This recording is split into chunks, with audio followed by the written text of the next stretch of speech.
To begin my presentation on my communication model, I want to begin with the definition of communication.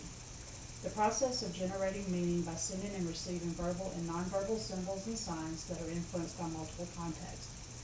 I decided on my communication model based on working with patients in a long-term care facility for neurological-based diseases. These diseases included Parkinson's, Huntington's, multiple sclerosis, ALS, and cerebral palsy. All of these present unique communication barriers. One of the most famous is ALS. Most ALS patients lose their ability to speak and to use their hands. One of the systems that we use to help them communicate is called an eye gaze system. An eye gaze system has a device that locks onto the pupils of the patient's eyes and helps them use a keyboard on a laptop display so that they can actually type out their responses and their communications. The most famous example of this system was used by Stephen Hawking. I had a cerebral palsy patient that the system was not appropriate for him, nor was it available. The reason it was not appropriate for him is because of his constant movements, the system could not lock onto his pupils. He was unable to speak, he could not use his hands or his arms, and he only had the use of one leg. He was a very intelligent, college-educated young man. He had no cognitive deficits. When he first came into the facility, he brought his own desktop computer that had a special keypad that he could use to type with his foot. That's how he communicated with his family. Outside of his room, he had no ways of communicating with anyone.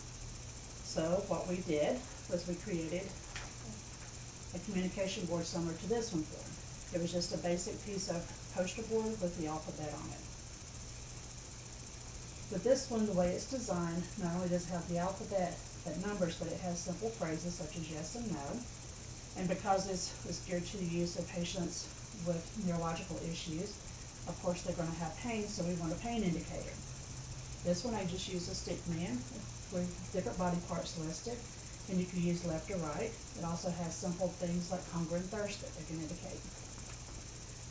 What we did with this young man is we put a board similar to this in the back of his wheelchair, and when he needed to use it, he would just indicate for someone to pull it out. We put it on the floor for him, and he would tap out his communication with his foot. This helped to help prevent him from being so frustrated and causing mood disorders with him. The goal of this method of communication is to allow those with communication deficits a way to communicate with those around them. Imagine not being able to tell someone that you're thirsty or that you're hungry. Those are things that most of us take for granted. The inability to communicate basic needs can cause psychological issues such as stress, anxiety, and depression, causing a decline in overall health.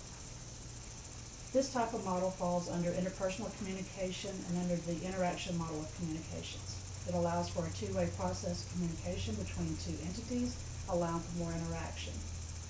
My model leads me back to my personal definition of communication as stated in discussion 2. Communication is the transmission of ideas, opinions, needs, and desires by any means necessary to achieve understanding by the receiver.